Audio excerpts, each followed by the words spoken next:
ఐటీలో ఎంట్రీ కావాలా? Trainee software engineer గా అజా కోడింగ్ ట్యూటర్ లో 2 వీక్స్ ట్రయల్ పీరియడ్ లో వెంటనే చేరండి. కోనసీమ జిల్లా రాజోలు శ్రీ చైత్ర ఆసుపత్రి వద్ద ఉద్రిక్తత చోటు చేసుకుంది. చికిత్స కోసం వచ్చిన మహిళ వైద్యుల నిర్లక్ష్యంతో ప్రాణాలు కోల్పోయిందని ఆమె బంధువులు ఆసుపత్రి ఎదుట ఆందోళనకు దిగారు. అంబేద్కర్ కోనసీమ జిల్లా అడవిపాలెం గ్రామానికి చెందిన కందికట్ల మంగ గర్భసంచి ఆపరేషన్ నిమిత్తం రాజోలు శ్రీ చైత్ర ఆసుపత్రిని ఆశ్రయించింది. కాసేపట్లో ఆపరేషన్ అనగా ఆమె మరణించింది. మంగ మృతికి మత్తు అధికంగా ఇవ్వటం వల్లే సంఘటన జరిగిందని బంధువులు ఆవేదన వ్యక్తం చేశారు. నేను వెళ్ళి అక్కడికి అంత మాట చూస్తున్నాను బాబు, గుమ్మం కాడికి వెళ్ళా. నేను అంత మాట చూశాను బాబు. నేను ఎంతమంది 10 మంది ఏకమై కుమ్మారమ్మో నా బిడ్డను. ఆయన నా బిడ్డకు ఊపిరి రాలేదు బాబు, మత్తెట్టామని చెప్పారు బాబు. మత్తెట్టామా, మత్తులోనే గుండె ఆగిందన్నారు. కానీ అన్ని రిపోర్ట్లు బాగున్నాయి అన్నారు బాబు. అంత మాట చెక్కింగే, అంత మాట రిపోర్ట్లు అన్ని చెక్ చేశారు.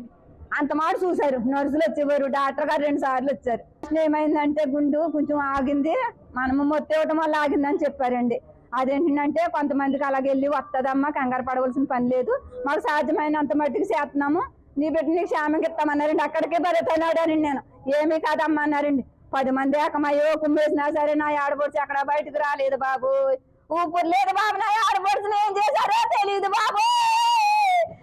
నా ఆడపడుచు నిన్న అంత మాడు పడి కాపులు కాసుకున్నాను నేను.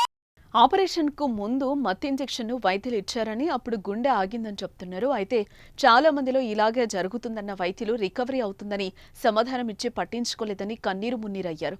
తమకు న్యాయం చేయాలంటే ఆసుపత్రి వద్ద రోధిస్తూ నిరసనకు దిగారు.